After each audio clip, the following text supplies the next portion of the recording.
بالساهرة هل أتاك حديث موسى إذ ناداه ربه بالوادي المقدس طوى اذهب إلى فرعون إنه طغى فقل هل لك إلى أن تزكى وأهديك إلى ربك فتخشى فأراه الآية الكبرى فكذب وعصى ثم أدبر يسعى فحشر فنادى فقال أنا ربكم الأعلى فأخذه الله نكال الآخرة والأولى إن في ذلك لعبرة لمن يخشى أأنتم أشد خلقا أم السماء بناها رفع سمكها فسواها وأغطش ليلها وأخرج ضحاها والأرض بعد ذلك دحاها أخرج منها ماءها ومرعاها والجبال أرساها متاعا لكم ولأنعامكم.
Siap kami mulai, Bapak? Silakan ya.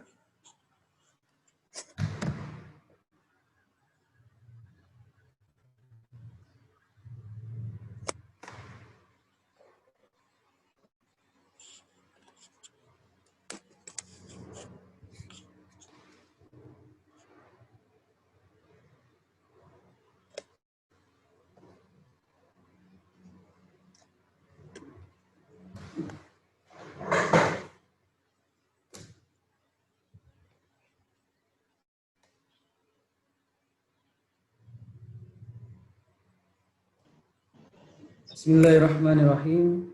Assalamualaikum warahmatullahi wabarakatuh. Waalaikumsalam. Innal hamdalillah nahmaduhu wa nasta'inuhu wa nastaghfiruh wa na'udzu billahi min shururi anfusina wa min sayyiati a'malina may yahdihillahu fala mudhillalah wa may yudlil fala hadiyalah. Asyhadu an la ilaha illallah wa asyhadu anna Muhammadan abduhu wa rasuluh la nabiyya wa rasula ba'da. Kami hormati dan kami muliakan Ustadz Dr. Aminullah El-Hadi selaku pemateri pada kajian malam hari ini, Bapak Ibu jamaah sahabat Nurul Husna dimanapun Anda berada yang saat ini juga menyimak dalam kajian virtual pada malam hari ini. Puji syukur marilah kita aturkan kepada Allah Azza wa Jalla yang telah memberikan kita karunia nikmat sehingga pada kesempatan kali ini kita masih diberikan dua kenikmatan, yakni nikmat sehat dan nikmat kesempatan, sehingga bisa mengikuti kegiatan kajian virtual pada malam hari ini. Kedua kalinya salawat salam tetap dan selalu teraturkan kepada baginda Nabiullah Muhammad SAW, kepada keluarganya, sahabatnya, dan tentunya kita yang mendambakan syafaatnya yaumil kiamah nanti. Sepatutnya kita merasa malu jika kita tidak bisa melanjutkan perjuangan beliau di muka bumi ini sebagai khalifatul fil ard, apalagi jika kita hanya menyombongkan diri di hadapan manusia, padahal di bumi yang kita injak ini terdapat jasad Rasulullah SAW. Bapak Ibu jamaah kajian virtual pada malam hari ini, izinkan kami membacakan susunan acara pada malam hari ini. Acara yang pertama yakni pembukaan, acara yang kedua pembacaan ayat suci Al-Quran, dan acara yang ketiga pengajian inti, yang keempat lain-lain, dan kelima penutup.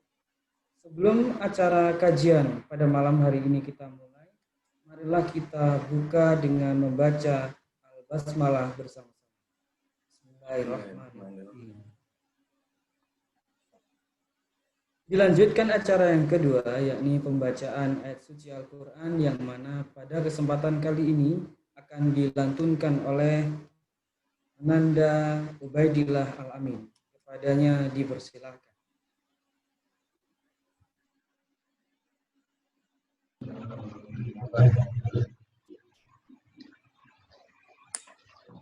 A'udzu billahi minasy syaithanir rajim. Bismillahirrahmanirrahim. Nun wal qalami wama yasturun. Ma anta bi ni'mati rabbika bimajnun. Wa inna laka la ajran ghaira mamnun. Wa innaka la'ala khuluqin 'adzim. Fasatubsiru wa yubsirun. Bi'ayyikumul maftun. Inna rabbaka huwa a'lamu biman dhalla an sabilihi wa huwa a'lamu bil muhtadin. Fala tuti'il mukadzibin. Waddu law tudhinu fayudhinun. Wa la tuti' kulla hallafin mahin. Hammazim masya'im binamim. Manna'il lil khairi mu'tadin asim. Utullim ba'da zalika zanim. Kana dha malin wa banin. Idza tutla alaihi ayatuna qala asatirul awwalin. Subhanallahul azim. Wassalamualaikum warahmatullahi wabarakatuh. Disampaikan terima kasih. Semoga yang membaca dan yang mendengarkan selalu Allah limpahi dengan rahmat-Nya. Amin. Amin ya rabbal alamin. Dilanjutkan acara yang ketiga, yakni pengajian inti, yang mana pada kesempatan kali ini akan disampaikan oleh Ustadz Dr. Aminullah El-Hadi MA. Kepada beliau kami persilahkan. Sebelum itu mohon izin Ustadz, pertemuan minggu lalu kita membicarakan soal pengantar ilmu kalam, tetapi berkenaan dengan diskusi para tim pengajian, akhirnya tema pada malam hari ini diganti dengan tema kajian Kitabul Iman. Bab kita nanti akan membicarakan tentang iman. Mungkin itu Ustadz, kepada Ustadz kami persilahkan. Terima kasih.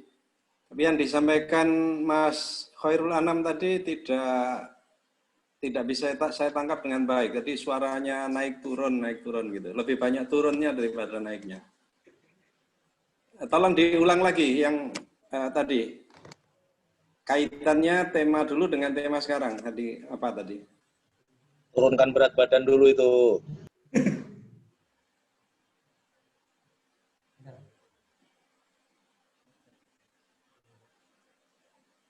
Coba dipegang aja itu mikrofonnya coba.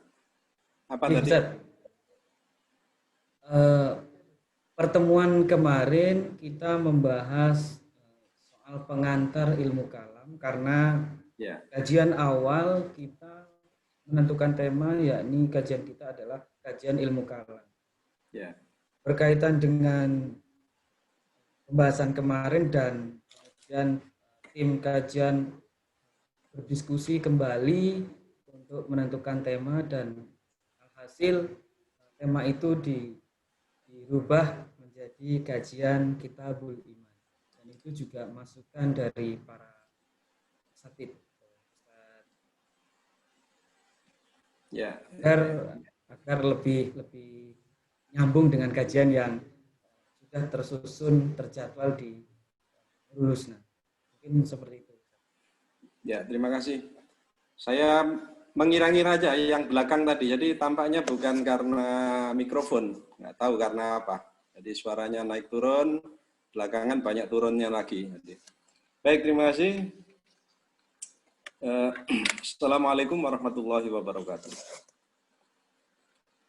Alhamdulillahirabbil alamin. Nahmadullah subhanahu wa nashkuruhu wa nutsani alaihi wa na'udzu bihi min syururi anfusina wa min sayyiati a'malina. May yahdihillahu fala mudhillalah wa may yudlil fala hadiyalah. Wassalatu wassalamu ala Rasulillah wa ala alihi wa ashabihi. Amma ba'd. Yang saya hormati para ustadz dan juga yang saya cintai para siswa, para mahasiswa, para peserta kajian yang berbahagia. Alhamdulillah kita bersyukur kepada Allah karena pada petang hari ini Allah mempertemukan lagi kita dalam jaringan, dalam forum, melalui jaringan, bagi yang bertemu dengan saya melalui jaringan, untuk kajian yang insya Allah tidak terlalu jauh juga meskipun diubah temanya. Yang kemarin ilmu kalam, kajian kalam, saya juga tidak bermaksud untuk mengkaji tema-tema kalam sebagaimana kajian para mutakalim. Ya, saya ingin mendekatkan tentu saja dengan kajian ilmu tauhid seperti saya sampaikan pada pekan yang lalu. Tapi kemudian diubah, diganti menjadi lebih jelas dan lebih tegas, Kitabul Iman. Saya kira kalau Kitabul Iman yang dimaksud bukan berarti kitab yang berjudul Al-Iman. Saya memaknai begitu. Kecuali Mas Khairul Anam menjelaskan lagi apa yang dimaksud dengan Kitabul Iman. Ada penjelasan nggak Mas Anam? Mana Mas Anam ini? Ya, kalau ada penjelasan khusus nanti tolong disampaikan. Tapi kalau tidak ada penjelasan khusus, saya memaknai Kitabul Iman. Oh ya, ini Mas Khairul Anam. Apa yang dimaksud dengan Kitabul Iman? Itu apa? Apa kitab yang judulnya Al-Iman? Misalnya ini kitab, misalnya ini ya. Tapi ini bukan. Lalu judulnya sini adalah Al-Iman gitu. Gimana? Ini sambil latihan mengenal.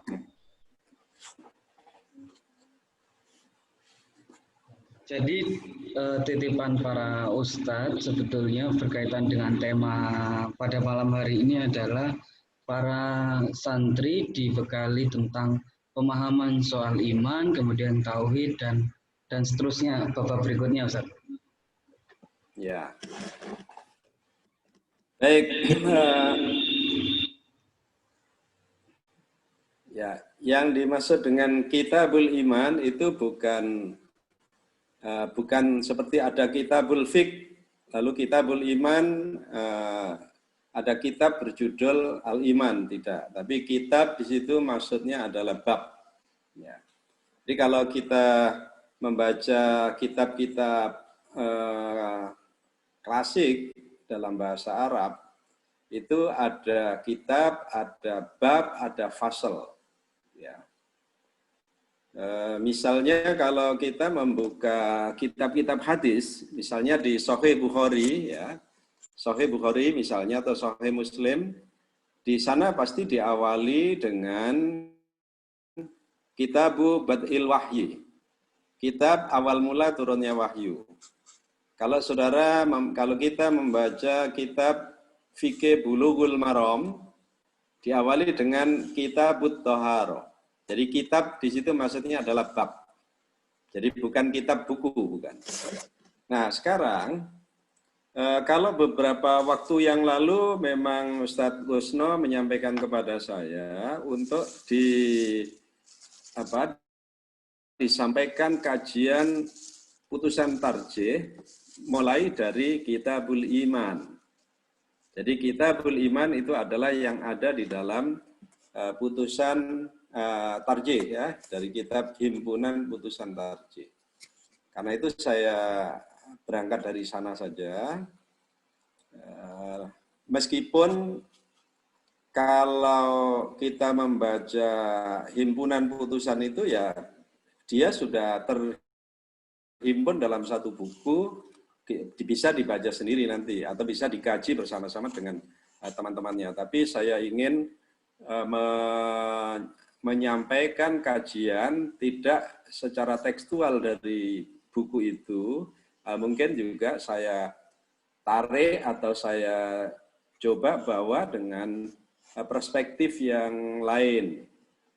Ya, karena itu nanti saya minta maaf kalau kalau nanti kok lebih banyak yang dari luar daripada yang dari putusan tarjih misalnya begitu. Ya, ini setiap orang itu tidak lepas dari dari latar belakang orang itu. Jadi kalau ada di antara saudara ini yang sehari-hari hidupnya bertani, ya ketika berbicara mengambilkan contoh-contoh pasti contoh pertanian atau tumbuhan. Nah, kalau nanti ada yang bekerja di bengkel, ya contoh-contohnya nanti ya hal-hal yang berkaitan dengan bengkel. Kalau bengkelnya bengkel otomotif, ya contoh otomotif. Nah, kebetulan saya ini latar belakang saya ada di pemikiran Islam. Oleh karena itu ya mungkin nanti kalau ada contoh-contohnya dari sana ya mohon dimaklumi saja gitu ya. Mohon dimaklumi. Anda boleh komentar gini, oh Pak Amin sedang kembali ke basicnya, kira-kira begitu aja.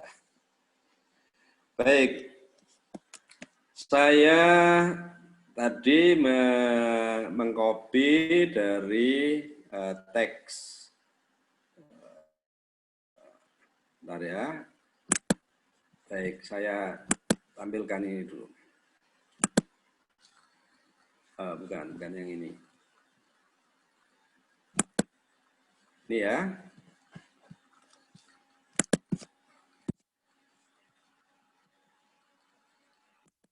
Ya. Ini ada di kitab atau di kitab Himpunan Putusan Tarjih. Ini pengantarnya. Saya baca dulu. Bismillahirrahmanirrahim.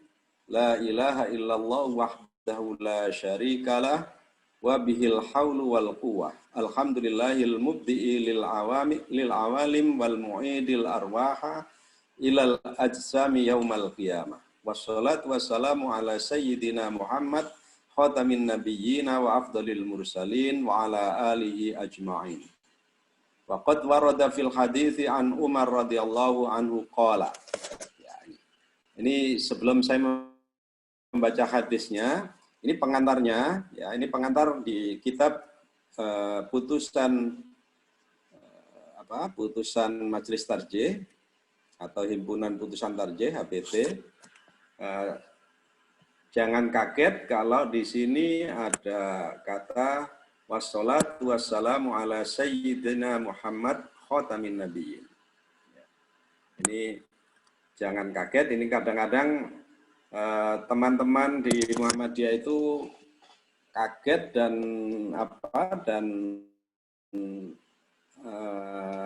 selalu bersikap resisten terhadap kata-kata Sayyidina.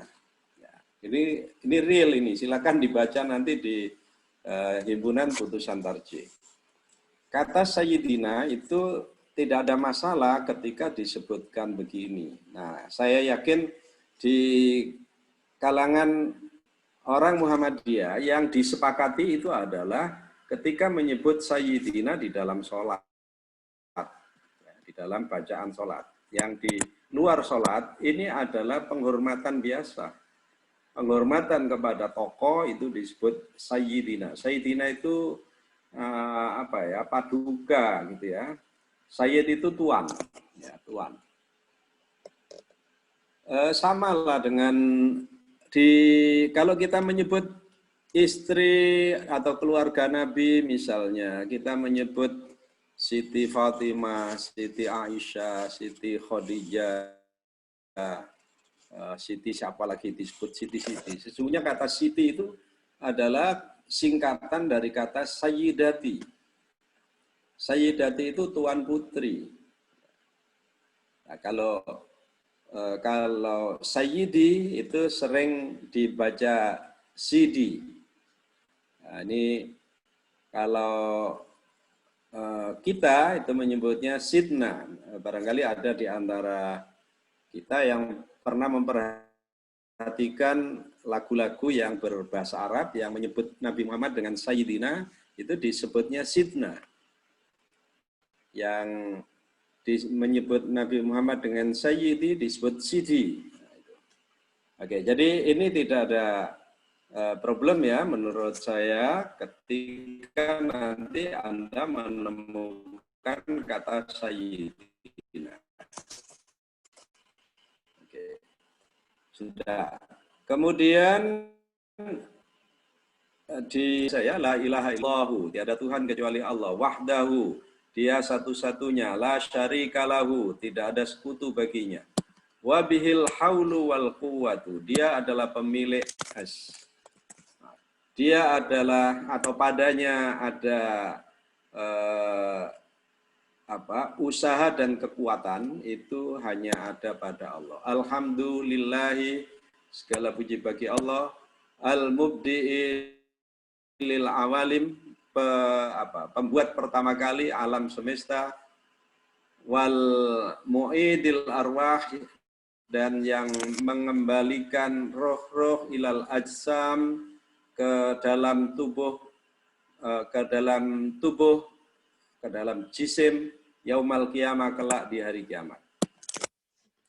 Jadi dalam pengantar ini disebutkan bahwa nanti ketika manusia itu meninggal, arwahnya itu lepas, nanti yang mengembalikan arwah itu ke dalam jasad adalah Allah Subhanahu wa ta'ala, disebut di dalam pengantar ini.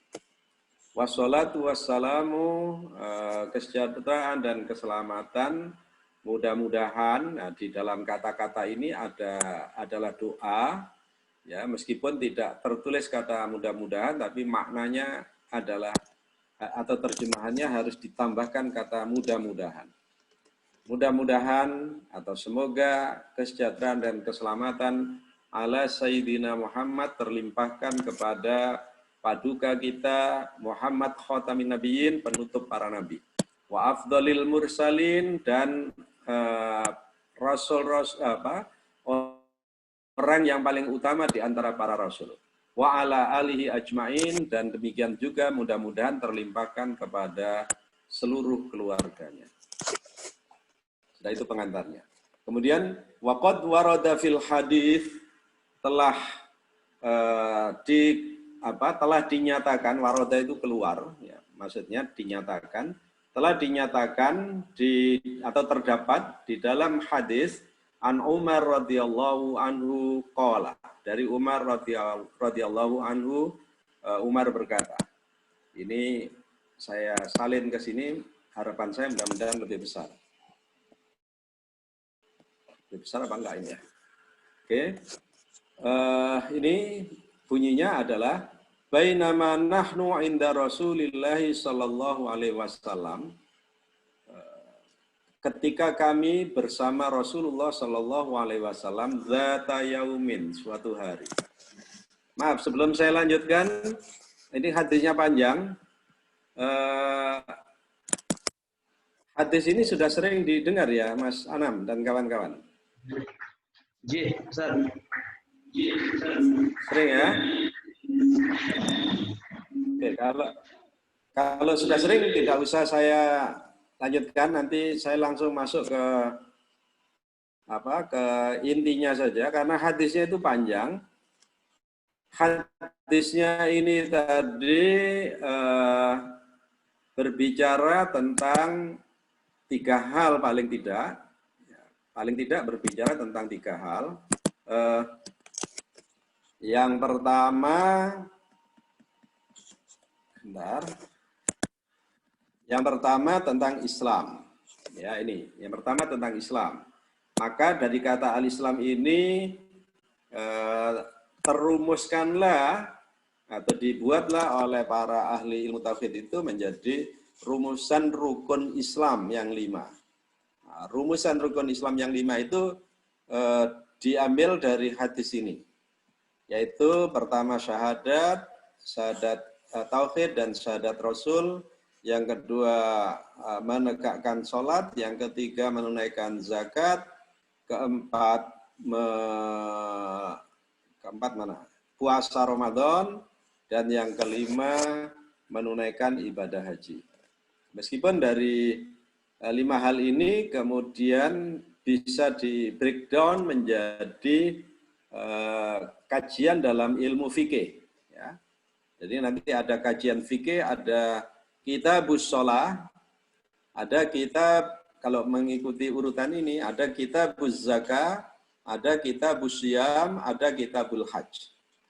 Yang kitabus syahadat tidak ada, dalam arti fikih ya, karena syahadat di sini tidak termasuk dalam hal-hal yang amaliyah badaniyah, tetapi dia adalah amaliyah, akliyah, qalbiyah, ruhiyah. Kemudian itu yang satu. Saya tidak uraikan apa yang atau bagaimana dialog di dalam hadis ini. Hadis ini sesungguhnya memuat dialog, tapi karena sudah sering diperdengarkan atau disampaikan kepada para santri.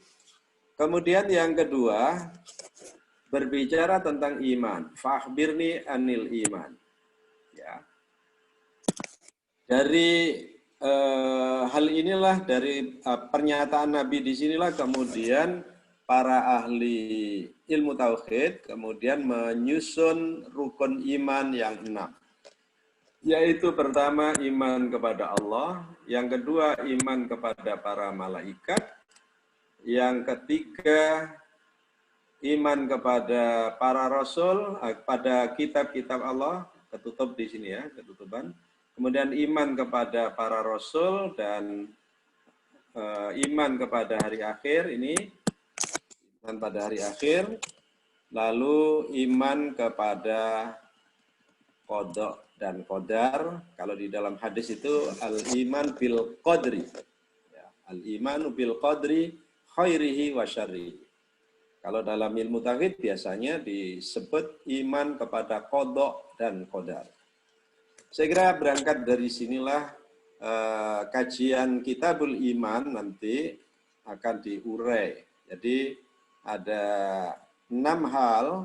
Yang pertama iman kepada Allah, kedua iman kepada para malaikat, ketiga iman pada kitab-kitab, keempat iman kepada para rasul, yang kelima iman pada hari akhir, dan yang keenam iman kepada takdir. Baik. Kalau kita masuki sekarang ini. Nah, ini nanti barangkali bicara ini saya agak apa ya? Tidak panjang lah, tapi saya tambahin nanti. Di dalam naskah ini disebutkan amma ba'du. Ya, amma ba'du. Ini adalah pernyataan pembuka di dalam kitab. Amma ba'du itu kalau bahasa Indonesianya tidak perlu diterjemahkan sebenarnya. Tapi kalau di pesantren-pesantren klasik itu sering diterjemahkan adapun berikutnya atau adapun kemudian gitu. Nah, sesungguhnya kata amma ba'du itu adalah penyela dari pembuka ke inti gitu, penyela. Sama dengan kalau kita sedang berpidato atau berceramah, itu setelah kita mengucapkan pujian kepada Allah, selawat kepada Rasul, kemudian kita mengatakan amma ba'du. Kalau kita menulis surat, itu pertama kita ucapkan selamat. Nah, memasuki ke inti surat itu biasanya orang menyebut amma ba'du atau wa ba'da tahiyyah.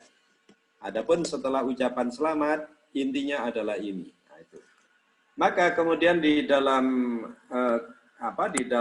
naskah ini disebutkan fa'innal firqatan najiyata minas salafi ajma'u 'alal i'tiqadi bi annal alam kullahu hadithun.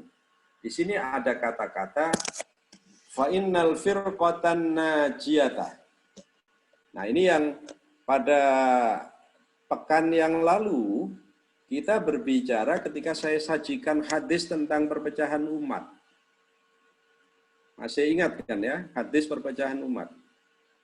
Hadisnya itu sangat banyak, di antaranya itu ada yang menyebut al-firqatan najiyah. Jadi kemarin itu kan kita sebutkan umat Yahudi terpecah menjadi 71 firqah. Umat Nasrani terpecah menjadi 72 firqah. Umatku, umat Islam, itu terpecah menjadi 73 firqah. Ada lanjutannya sebenarnya di riwayat yang lain, disebutkan kulluha finnar illa firqatan wahidatan. Disebutkan begitu. Kulluha finnar illa firqatan wahidatan. Semuanya masuk neraka kecuali satu golongan saja. Nah, satu golongan yang tidak masuk neraka itu disebut al-firqatun najiyah. Yaitu golongan yang najiyah itu bukan nama, tapi najiyah itu adalah sifat. Al-firqatun najiyah, golongan yang selamat. Golongan yang selamat artinya kalau umat Nabi Muhammad 73 golongan, yang selamat semuanya masuk neraka kecuali satu, maka yang satu itulah yang disebut an-najiyah.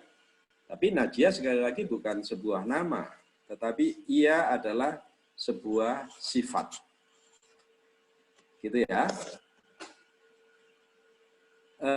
Ini angka 1, angka 2, ini adalah catatan ya. Nanti ada catatan kaki yang catatan ini dimaksudkan untuk menampilkan dalil-dalilnya.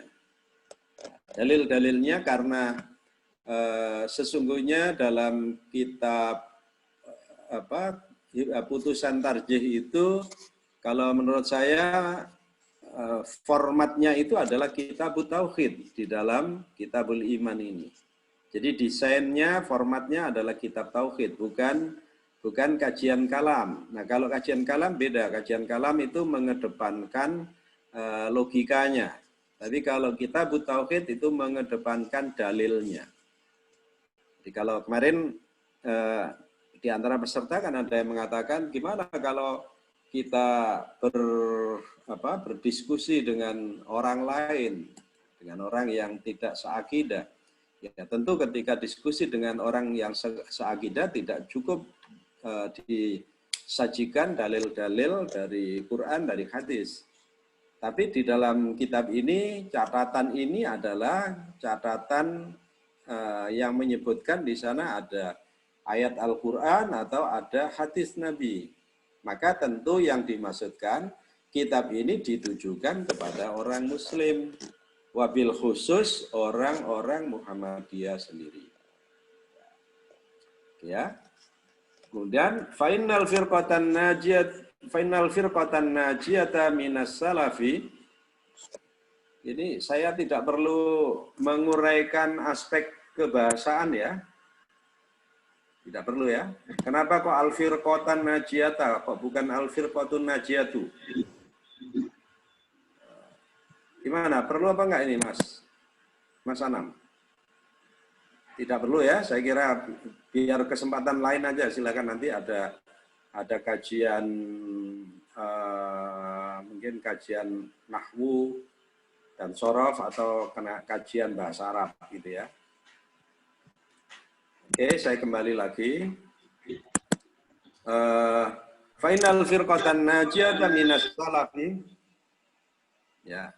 Final firqatan najiyata minas salafi, bahwa sesungguhnya golongan yang selamat minas salafi ajma'u, di antara ulama salaf itu berijma, bersepakat.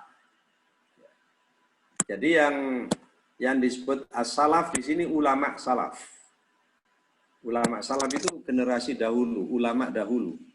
Mereka ajma'u ala li'tiqad, mereka bersepakat, berijma dalam dalam akidah ini, mereka berkeyakinan sama, kira-kira begitu maknanya. Bi annal alam kullahu haditsun, bahwa sesungguhnya alam semesta ini keseluruhannya ini kullahu haditsun. Hadis itu artinya baru. Khalaqahullahu, diciptakan oleh Allah atau yang diciptakan oleh Allah, minal adami. Ini minal adam. Ini al-adam pakai ain, bukan pakai hamzah. Kalau pakai hamzah, Adam itu Nabi Adam, nama orang. Tapi ini minal adam. Al-adamu itu ketiadaan, ya, ketiadaan. Nihil, ya. Jadi alam semesta ini disebutkan di annal alam, bahwa alam semesta ini kullahu, keseluruhannya adalah haditsun, baru. Semua alam semesta ini baru. Khalaqahullahu, yang diciptakan oleh Allah, minal adami, dari ketiadaan. Jadi bukan seperti kita membuat tape itu sebenarnya bukan kita ciptakan, tapi kita ubah saja dari singkong menjadi tape. Ada juga singkong yang dibikin menjadi jemblem misalnya. Nah itu bukan mencipta, tapi itu membuat. Di sini Allah mencipta, khalaqahu, menciptanya minal adami, dari ketiadaan. Jangan ditanyakan dulunya apa ya gitu. Ini maksudnya minal adam itu begitu. Jadi tidak untuk ditanyakan dari apa. Ya. Wahwa ayil alam. Ya, yang itu alam itu ya alam gitu. Yang dia itu ya alam itu. Lanjutannya sudah begini ini. Qabilun lil fana. Qabilun lil fana.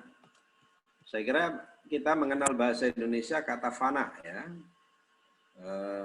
Sering kita mendengar orang mengatakan di alam fana ini kita di dunia fana ini kita bisa menikmati apa saja. Kalau sudah kembali ke alam baka sudah tidak bisa. Nah, itu ya, jadi kata ini sudah masuk dalam bahasa Indonesia, ada fana, ada baka.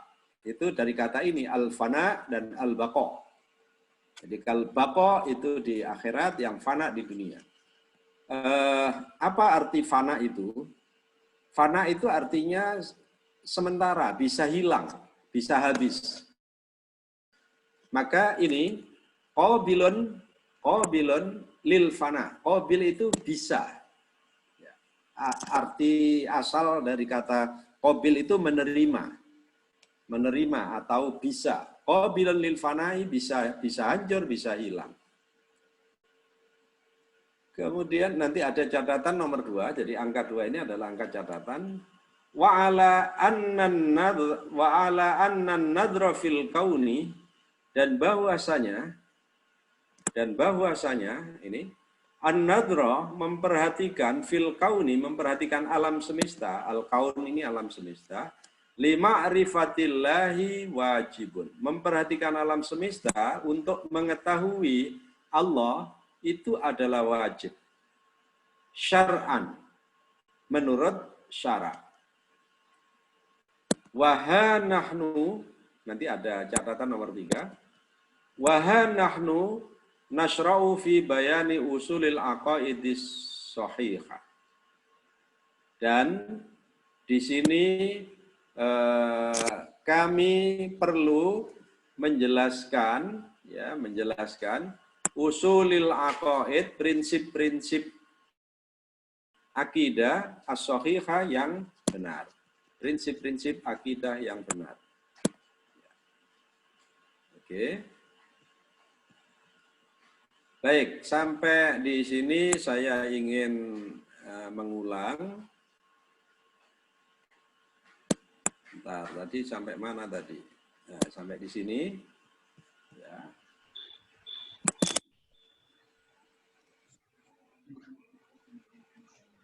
Ammal firqatun najiyah. Sekarang. Di dalam teks itu tadi disebutkan al-firqatun najiyah. Kemarin pada pertemuan yang lalu kemarin saya sebutkan bahwa tadi sudah saya singgung ulang,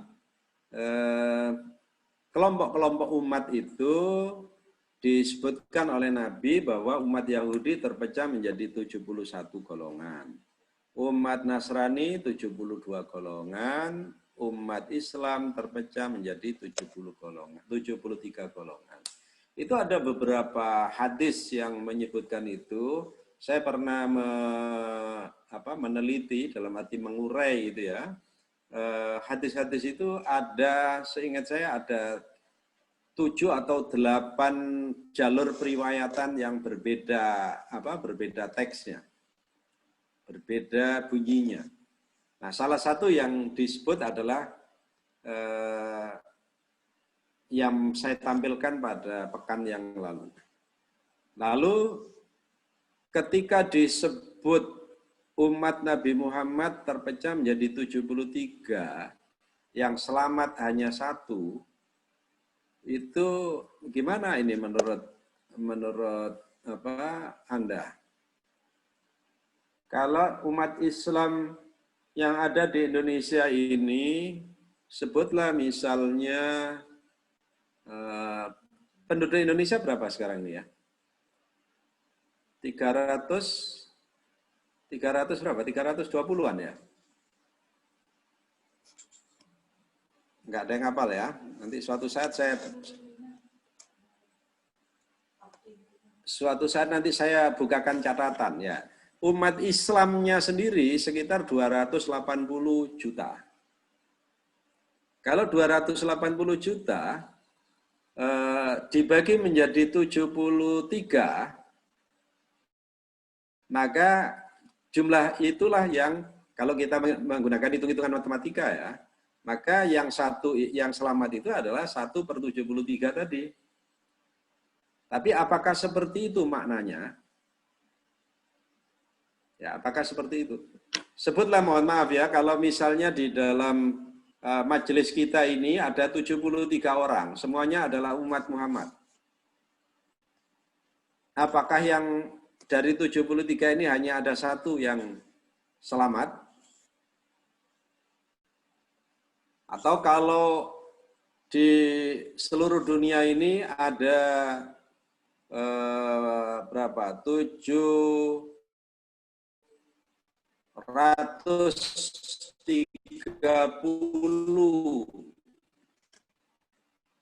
juta. Tadi hanya 100 juta yang selamat. Ini gimana nih? Pernah mendengar penjelasan nggak nih? Oke. Ada sebuah hadis yang menyebutkan begini. Nanti hadis itu bisa dilacak, insya Allah dalam riwayat Imam Bukhari, dan nanti kalau perlu saya juga bisa tampilkan. Menyebutkan begini, kullu ummati yadkhulunal jannata illa man aba. Nabi mengatakan, kullu ummati yadkhulunal jannata illa man aba. Qila wa man ya'ba.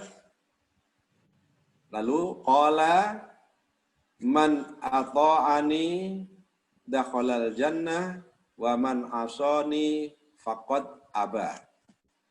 Bentar, saya carikan teks itu ya. Nggak perlu tergesa-gesa kan ya?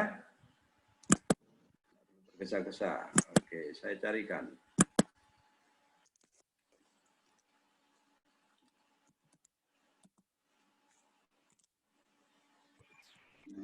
Sambil di sela pertanyaan kan boleh di Ustaz.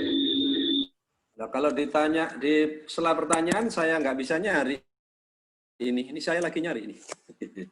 Sebentar.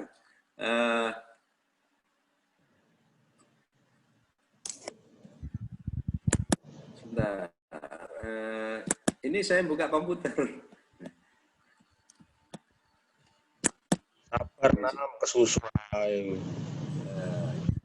Ya oke, biar mengikuti saya mencari di komputer ya. Ini silakan ikuti saya, bantu saya mencari ini. Ini saya carikan.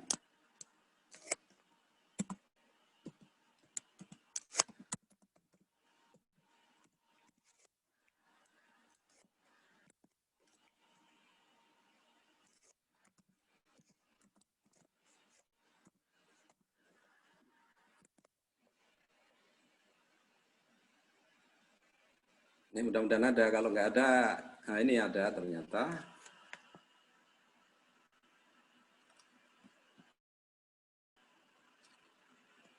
Nih, saya ambil satu aja, ini sudah ketemu. Ini masih panjang berjalan, saya stop.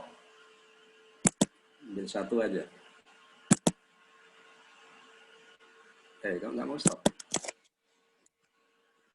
Ini nggak, mau stop. Ini ya. Ini hadis yang saya sebut barusan tadi. Kullu ummati yadkhulunal jannata illa man aba. Nih, saya besarkan. Ya.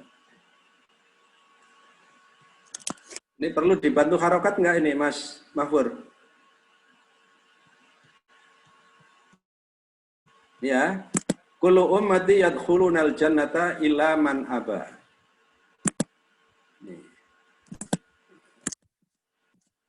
Saya mintakan harokat, ini ternyata diberi. Bentar, saya besarkan.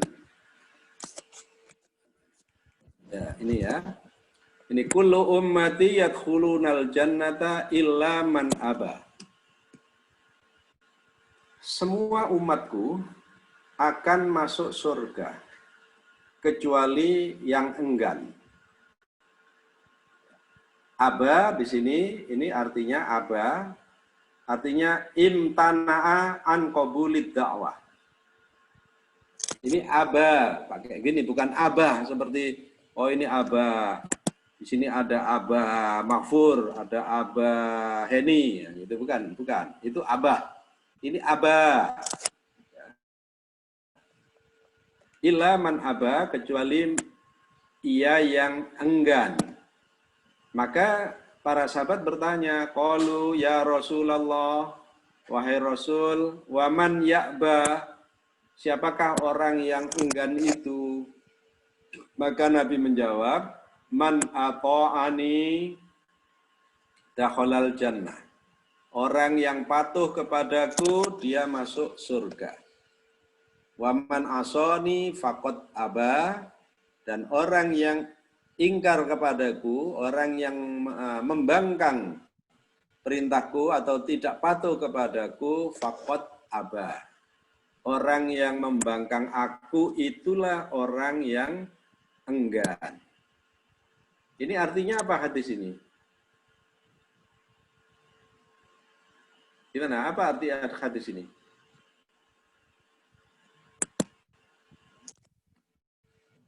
Gimana? Setiap umat punya kesempatan masuk surga, Ustaz. Ya, kalau hadis yang saya sampaikan pekan lalu dan tadi saya ulang, itu kan 1/73 yang masuk surga. Iya kan? Karena umat yang terpecah menjadi 73 itu 2 masuk neraka kecuali 1. Berarti yang selamat kan hanya 1. Sedangkan hadis yang baru kita tampilkan ini tadi, Nabi menyebutkan kullu ummati yadkhulunal jannah. Nah, ini bagi yang mempunyai perhatian kepada bahasa Arab, di sini digunakan kata kullu, lalu diikuti oleh kata benda makrifah, kata benda definitif. Itu kullu itu bermakna semua. Kalau kullu diikuti oleh kata benda nakiro, itu artinya tiap-tiap. Kalau tiap-tiap berarti satuan-satuan. Tapi ini disebut keseluruhan. Jadi Nabi mengatakan semua umatku itu nanti masuk surga. Semua. Apa ada yang tidak masuk surga? Nah, yang tidak masuk surga itu yang tidak mau. Gitu. Disebut Nabi begitu. Jadi cara Nabi berbicara ada teks yang berbeda. Kalau yang pekan lalu yang kita sampaikan itu disebutkan 73 umatku terpecah. Semuanya masuk neraka kecuali 1. Yang 1 itu dalam hadis yang lain disebut sebagai al-firqatun najiyah, sebagai golongan yang selamat. Tapi di dalam hadis ini, dalam hadis yang terakhir tadi saya tampilkan, itu disebutkan semua umatku masuk surga kecuali yang enggan. Nah, kan kalau kita berpikir kuantitatif itu seperti bertentangan.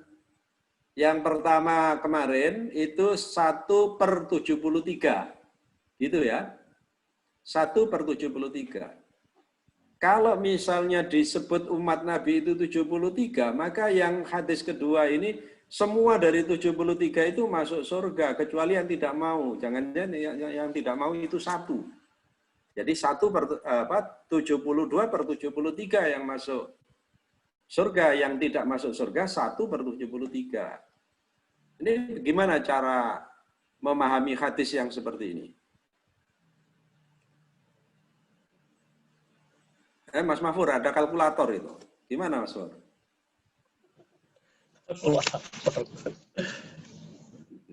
Ya, jadi ketika menemukan hadis-hadis seperti ini, kita tidak perlu berpikir kuantitatif seperti itu. Jadi jangan dihitung, wah kita nanti berpisah dengan teman-teman kita karena 72 dari 73 ini akan masuk neraka. Nah, kalau kita berpikir kuantitatif begitu. Tetapi kalau kita berpikir kualitatif itu seperti hadis yang kedua itu. Jadi semua umat Nabi Muhammad ini masuk surga kecuali yang bermaksiat kepada Rasul, membangkang kepada Rasul. Oleh karena itu, mengikuti hadis yang kedua yang barusan saya sampaikan tadi, ini ya, yang hadis saya tampilkan ini tadi, maka tidak perlulah kita mengatakan orang lain tidak punya hak masuk tidak punya hak untuk masuk surga. Semua orang mempunyai hak untuk masuk surga, kecuali yang orang itu memang membangkang atau bermaksiat kepada Nabi. Ini digunakan kata asoni, aso itu bermaksiat. Jadi kecuali orang yang bermaksiat kepadaku, bermaksiat kepada Rasul. Artinya tidak mau lagi mengikuti ajaran Rasul, tuntunan Rasul. Ya. Baik, ini hadis. Kita kembali ke teks yang tadi. Sebentar, mana tadi ya? Ini ya. Oke. Kemudian ini bahwa ini kajian kalamnya ada di sini ya. Jadi saya masukkan di sini supaya tidak kering gitu. Karena teks ini sebenarnya di dalam kitab Putusan Tarjih itu sudah ada bahasa Indonesianya. Jadi seperti saya katakan tadi, silakan dikaji sendiri aja cukup itu. Tapi saya ingin memberikan sesuatu yang lebih supaya seperti dikatakan oleh jamaah kemarin, ya perlulah kajian-kajian yang kita bisa mengasah keterampilan atau kekuatan berpikir kita. Kembali ke sini tadi, oke lah. Yang ini Al-Firqatun Najiyah itu adalah orang yang mengikuti Rasul. Kalau kita mengikuti hadis yang kedua tadi. Ya. Jadi itu Al-Firqatun Najiyah, kelompok yang selamat, itu kelompok yang mengikuti Rasul. Minas Salafi, dari generasi dahulu, mereka bersepakat bi annal alam kullahu hadithun, bahwa alam semesta ini seluruhnya adalah baru. Nah, ini kalau di dalam ilmu kalam itu panjang sekali bicara tentang alam. Alam itu apa? Kalau kita mengartikan alam itu kan selain Allah. Iya, betul, begitu ya. Alam itu selain Allah ya.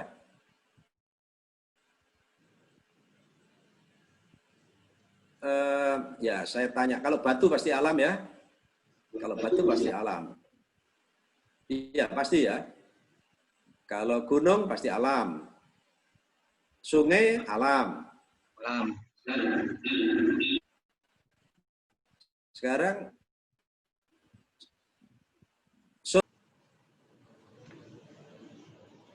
surga itu alam apa bukan? Alam. Alam, oke. Ya, surga alam, kalau gitu neraka juga alam. Oke. Rasul alam atau bukan? Rasul sebagai makhluk Allah, alam. Semua makhluk Allah alam. Baik ya. Jadi sederhana sebenarnya kalau kita berpikir itu sederhana. Jadi semua makhluk Allah adalah alam. Tetapi dalam kajian ilmu kalam tidak sederhana seperti itu.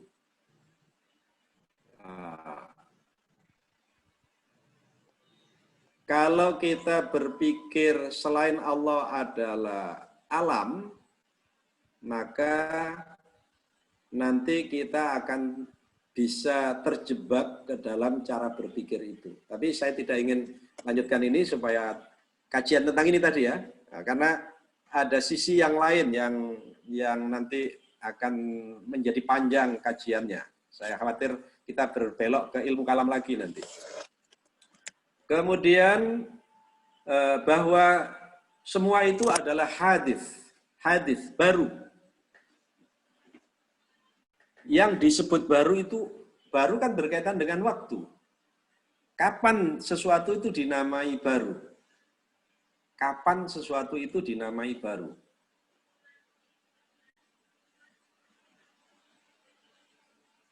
Oke.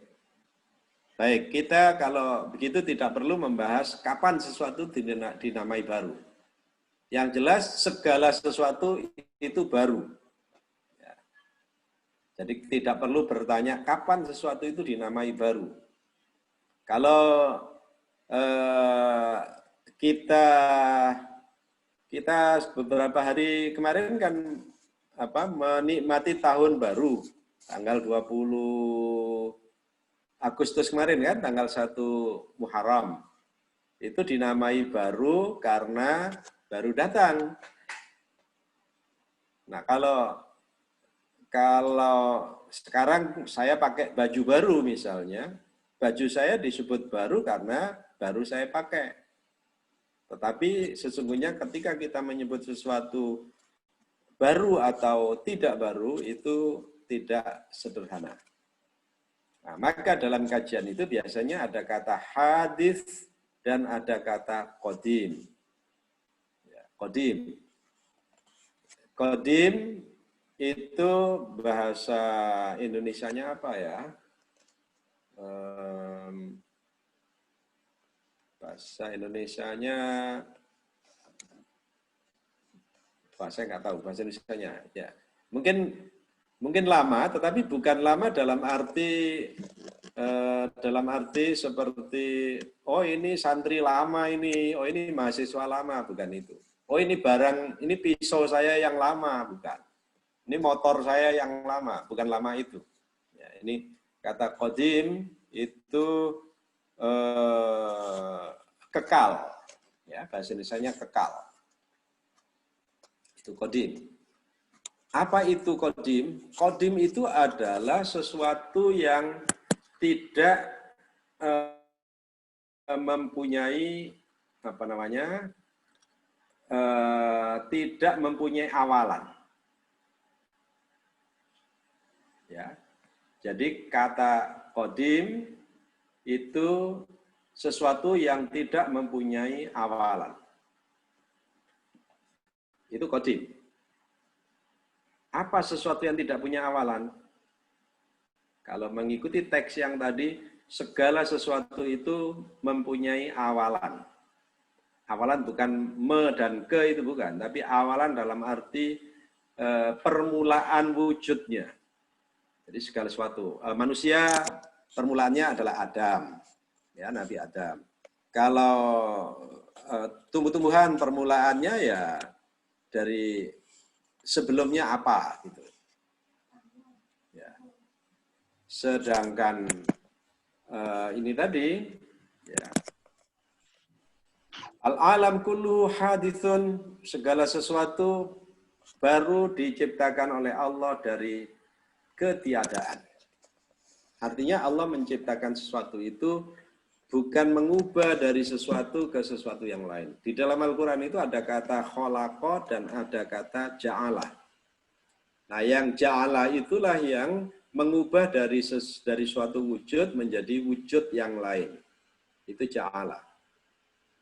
Seperti dalam Al-Quran, alladzi ja'ala lakumul arda firasya was-samaa'a binaa'a. Jadi bumi dijadikan hamparan, langit dijadikan atap. Nah, itu dijadikan. Tapi kalau khalaqa itu dari ketiadaan. Tetapi meskipun alam semesta itu diciptakan oleh Allah, tetapi alam semesta itu qabilun lil fana. Dia mengalami atau bisa fana, bisa hilang, bisa hancur, atau bisa menjadi tiada. Sementara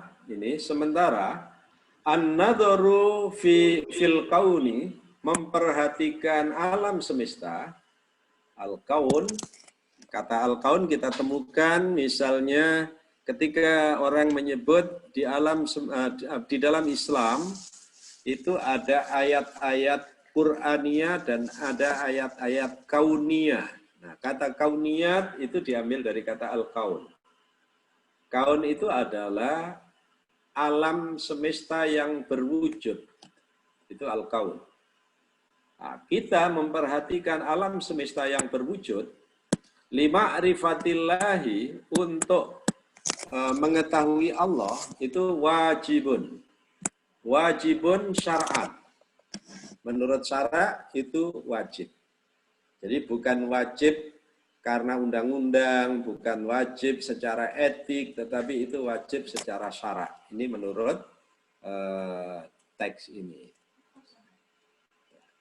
Apa syara itu? Syar'un itu apa? Syara itu agama, hukum agama. Ya, atau nilai agama.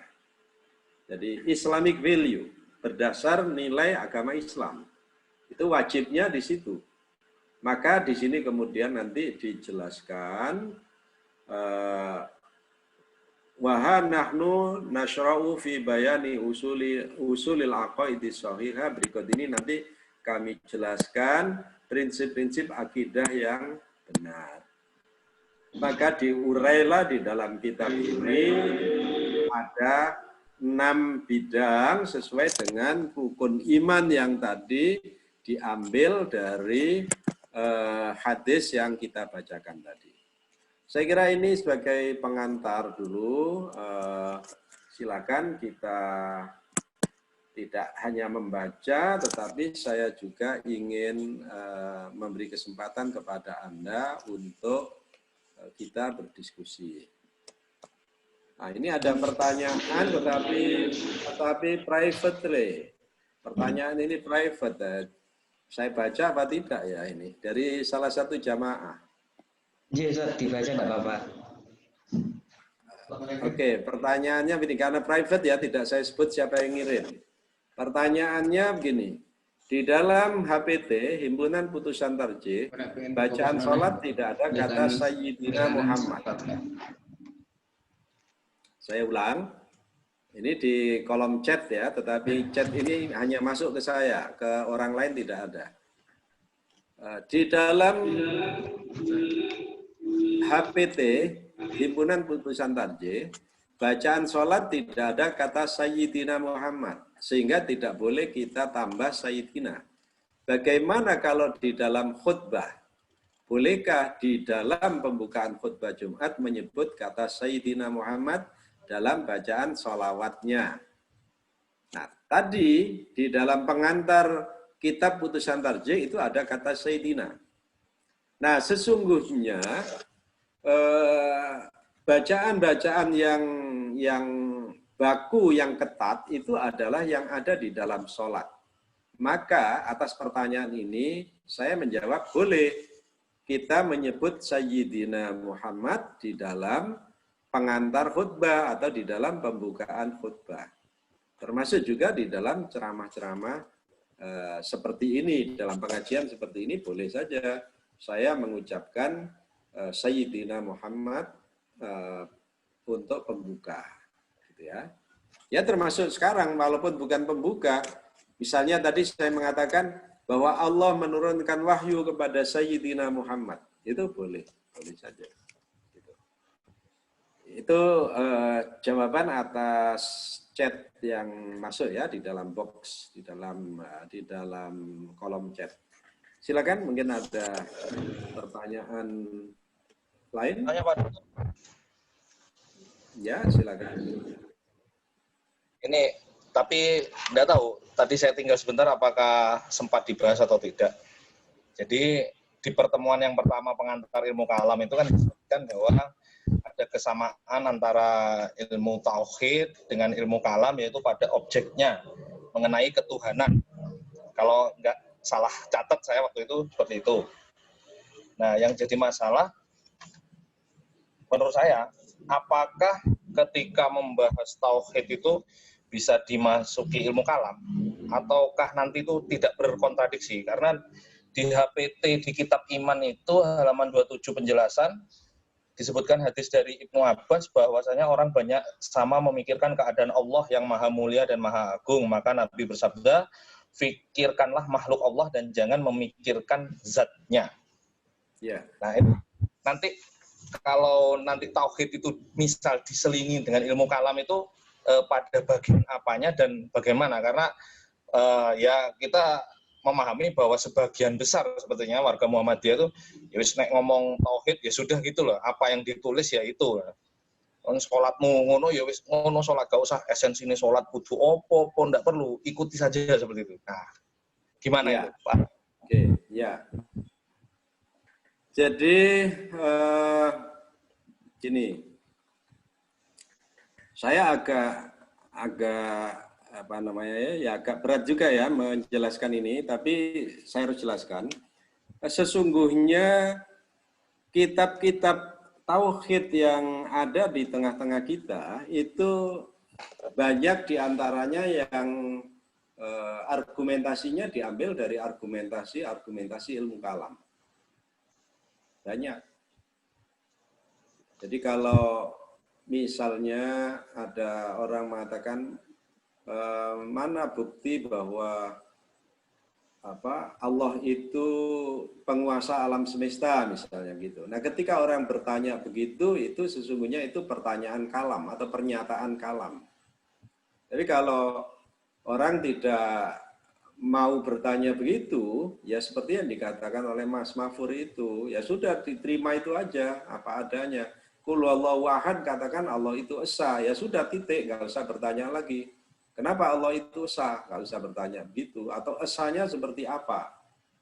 Nah, nanti padahal di dalam kitab-kitab tauhid kita temukan juga di sana nanti ada Allah itu esa fidzat, ya, atau disebut tauhidud dzat, ada juga esa di dalam af'al, dalam perbuatannya, ada esa di dalam sifat.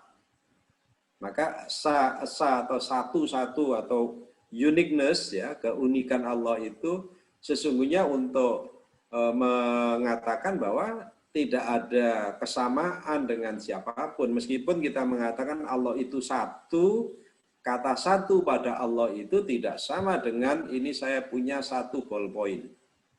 Ini ballpoint saya kan satu ini.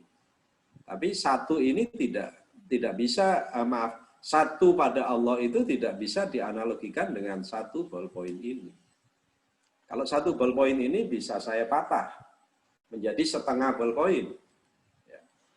Apalagi kalau ada singkong misalnya, satu ini singkong, satu apa itu? Masa satu batang ya, satu batang singkong rebus misalnya, kalau di sini ada 4 orang bisa dipotong menjadi 4, masing-masing dapat 1/4. Padahal itu satu. Jadi kita perlu menggunakan kata ini juga menurut saya untuk menjelaskan bahwa satunya Allah itu tidak seperti satunya benda itu tadi. Ini menurut saya begitu. Ya, saya minta maaf kalau tidak cocok.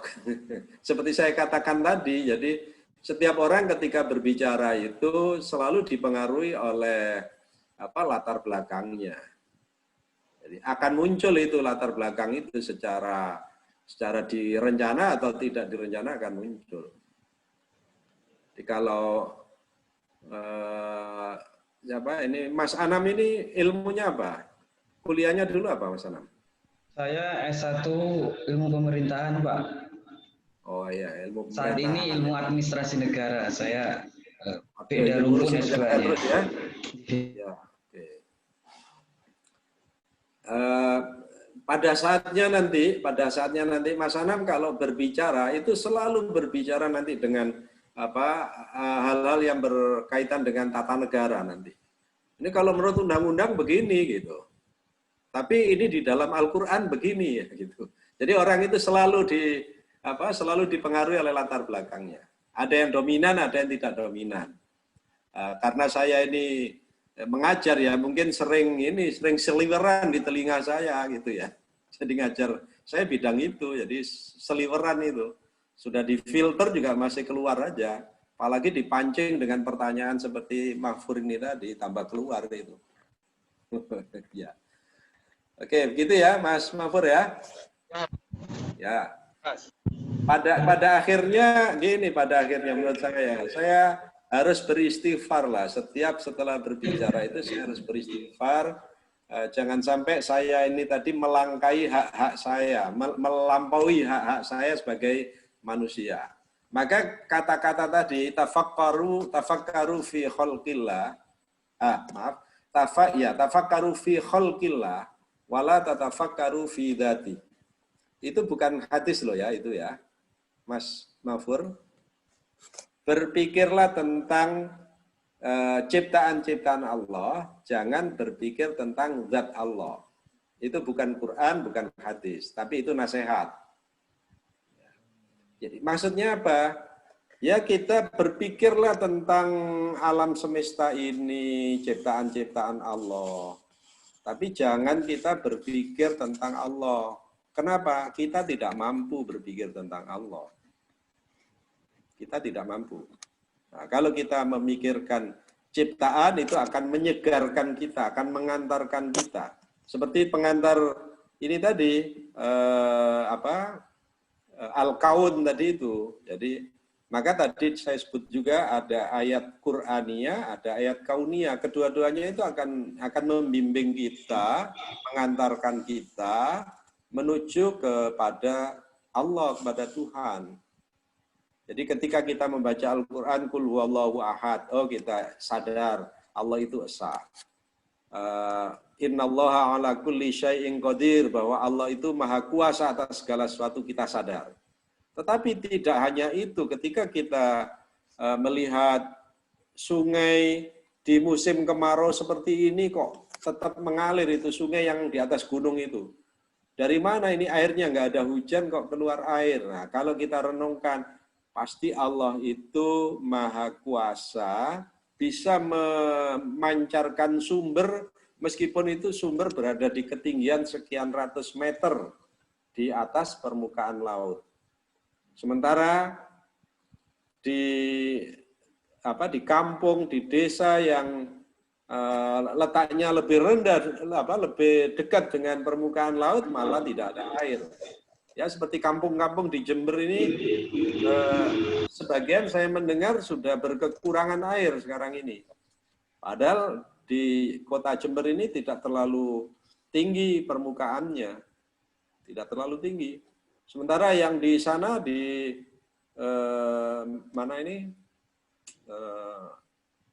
yang tempat wisata yang agak tinggi, Rembangan. Nah, Rembangan itu kan tinggi itu. Ternyata airnya banyak juga di sana.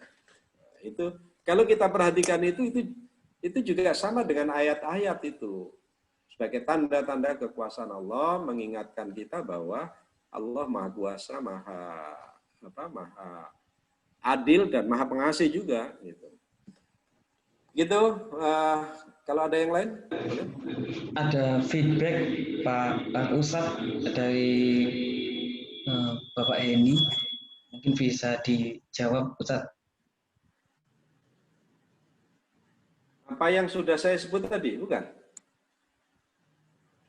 Baru ini, jadi pertanyaan beliau, surga itu kalau disebut makhluk berarti tidak kekal. Bagaimana dengan kalimat hidup di surga itu kholidina abada? Oke. Itu. Terima kasih. Ya, ini baiknya besok kalau kita sudah meninggal, kita melakukan kajian lagi anaknya. Itu. Kalau ya, mau belikan aja. Kalau kucing itu semua mau kok susu-susu itu.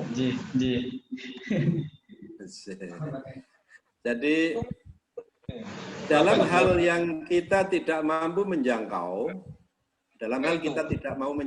tidak mampu menjangkau, maka di situ kita bertawakuf.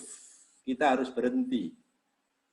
Jadi jangan kita menerus-neruskan, ya, tidak semua hal yang, jangankan yang yang bersifat eskatologis, ya, yaitu hal-hal yang ghaibiyah itu eskatologis, yang di dunia saja kita banyak yang kita tidak tahu dan tidak mampu.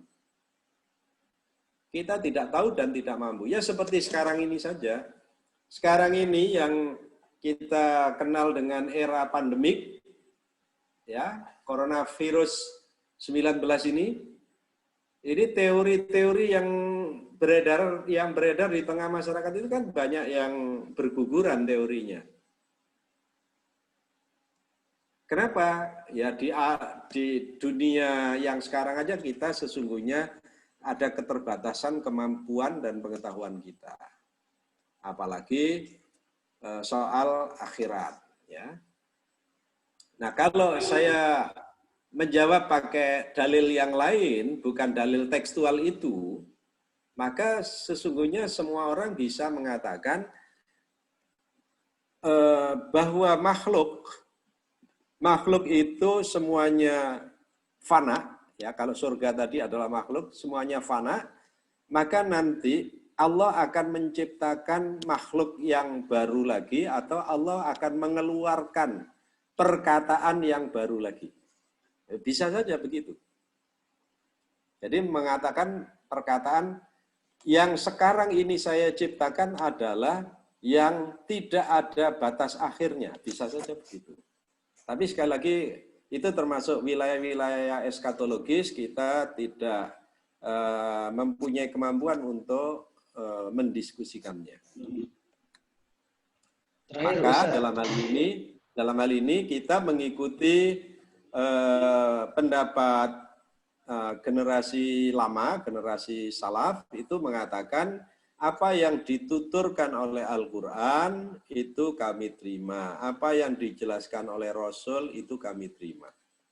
Itu aja. Jadi apa saja yang dituturkan oleh Al-Quran dan dijelaskan oleh Rasul cukup di situ. Mereka bertawakuf di situ. Ya, satu lagi pertanyaan, Ustaz. Mungkin ini di sesi-sesi akhir.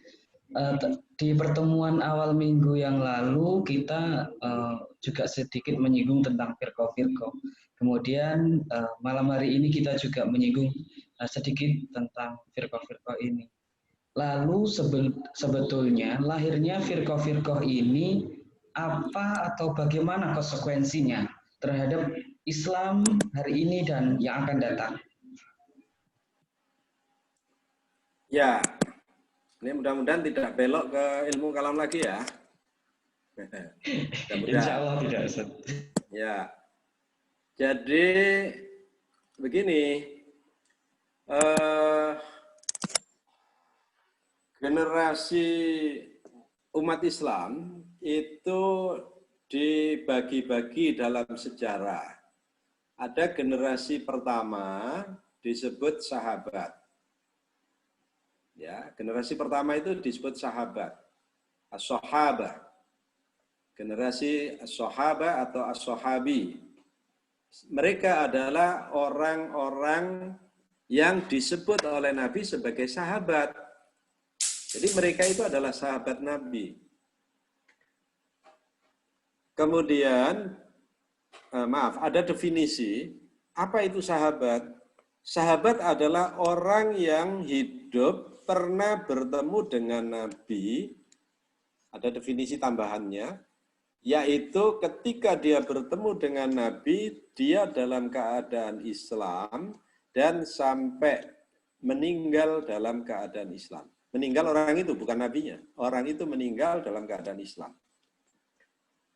Jadi kalau ada orang Islam di zaman Rasul, tapi kemudian ketika Rasul wafat dia membelok, murtad, maka orang itu tidak termasuk sahabat.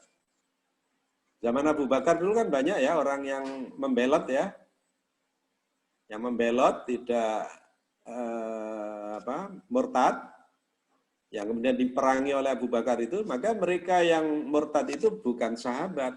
Meskipun ketika Rasul hidup, mereka adalah orang-orang Muslim.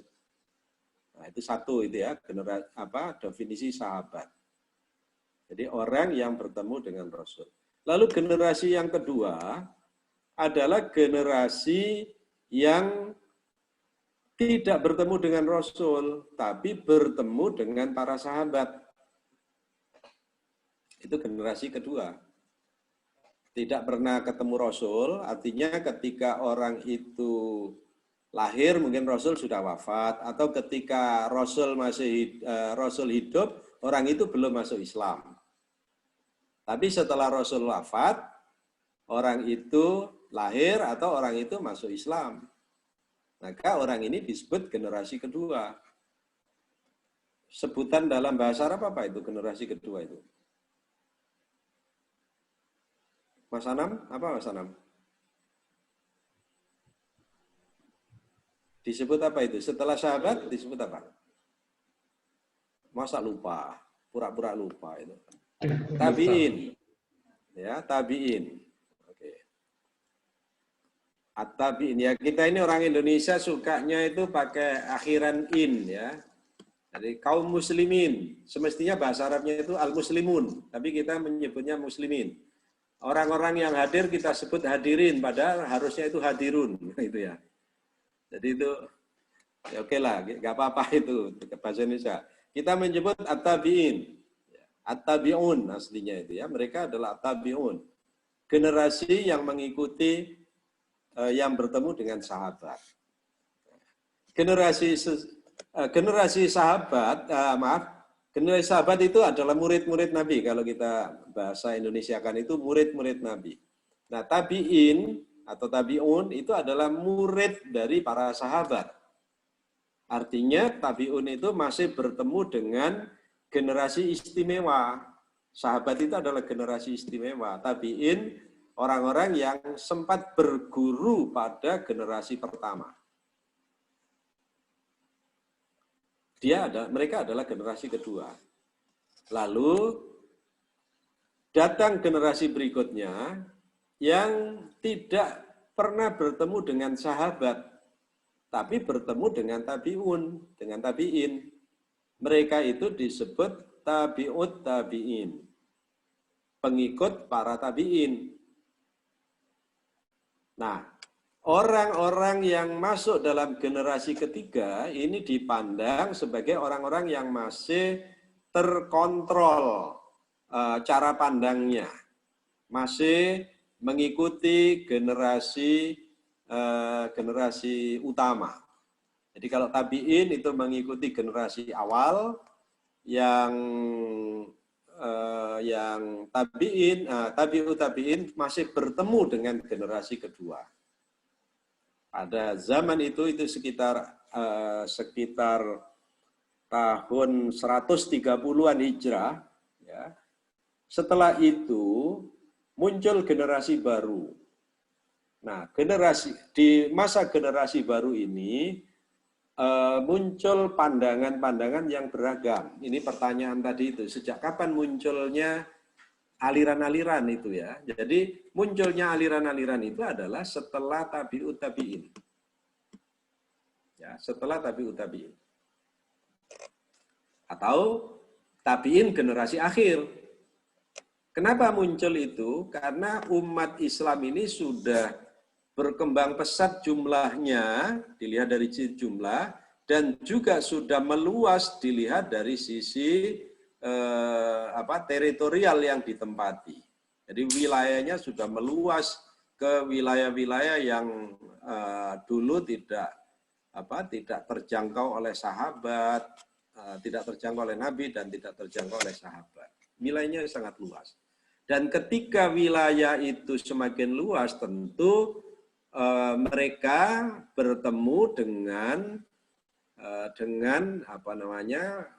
kebudayaan baru, bertemu dengan corak pemikiran yang baru. Nah, ketika ketemu dengan corak-corak pemikiran yang baru, disitulah terjadi percampuran. Ya, percampuran. Dilihat dari pemikiran, belum lagi kalau dilihat dari sisi politik, dari sisi ekonomi. Maka pada saat setelah tahun 130-an itu muncul beragam kepentingan manusia, ada yang punya kepentingan politik, ada yang punya kepentingan ekonomi. Nah, ketika muncul kepentingan-kepentingan itu, beredarlah informasi-informasi yang diantaranya ada yang benar, ada yang tidak benar. Informasi, kalau kita pakai bahasa sekarang itu, ada informasi itu yang valid, yang akurat, ada informasi yang hoax. Nah, gitu. Itu hoax itu sudah terjadi dulu, sejak zaman setelah tabi'ut tabi'in. Nanti kalau kita melakukan kajian ilmu hadis, itu akan ketemu itu, munculnya berita-berita hoax. Jadi misalnya ini nih, contoh yang contoh yang cukup terkenal dalam kajian hadis itu disebutkan begini. Dulu kalau ada pedagang sayur yang menawarkan sayurnya ingin mendapat perhatian dari calon pembeli, dia mengatakan gini, ada salah satu ungkapan dan itu dikatakan oleh tukang sayur itu, al-badinjanu dawaun min kulli da. Apa badinjan itu? Badinjan itu adalah terong. Dia katakan, terong ini adalah obat untuk segala macam penyakit. Dia katakan ini adalah hadis. Padahal bukan hadis. Kenapa muncul itu tadi? Karena ada kepentingan. Nah, muncul juga misalnya kata-kata, ini Mas Anam ini tadi kan tata negara ya, di administrasi publik, sebelumnya tadi apa tadi? HTN? Ilmu pemerintahan. Ilmu pemerintahan, ya yang pertama ilmu pemerintahan, yang kedua administrasi publik ya. Maka muncul misalnya hubbul watan minal iman. Cinta tanah air itu sebagian dari iman. Itu bukan hadis. Tapi orang mengatakan qala Rasulullah. Nah, terjadilah penyimpangan.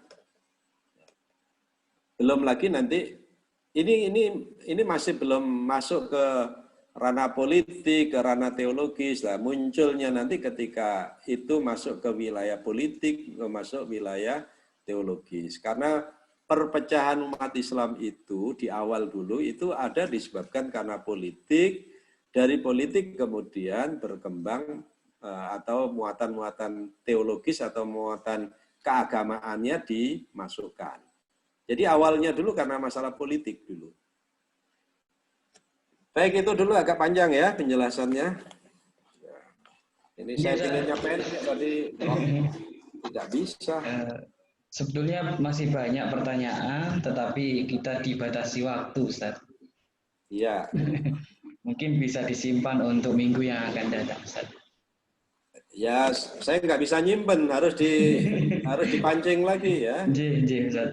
Barangkali sebelum ditutup, Ustaz, ada satu closing statement hari ini, Ustaz. Sebagai penguatan bagi para santri dan para jamaah, Ustaz. Ya, closing statement-nya begini, bahwa kita adalah generasi Muslim, orang Muslim itu harus setia sesuai dengan statement-nya. Statement kita adalah syahadat. Jadi syahadat kita, asyhadu alla ilaha illallah wa asyhadu anna Muhammadar Rasulullah. Itu statement kita, itu adalah pernyataan kita. Itu adalah akidah kita. Tadi ada kata-kata akidah, tadi ada kata aqaid di dalam pengantar tadi. Akidah itu apa? Akidah itu adalah ikatan. Itulah yang mengikat kita, atau itulah ikatan kita. Kita terikat dengan statement kita itu.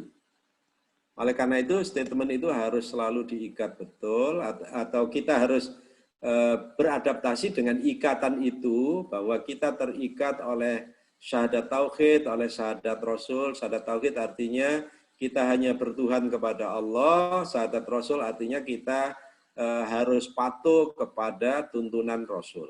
Itu. Ya. Kalaupun kita berlogika seperti saya sampaikan pada minggu yang lalu, hari Sabtu yang lalu, ketika saya contohkan ada orang tidak sholat Jumat, bukan karena dia dipengaruhi oleh filsafat.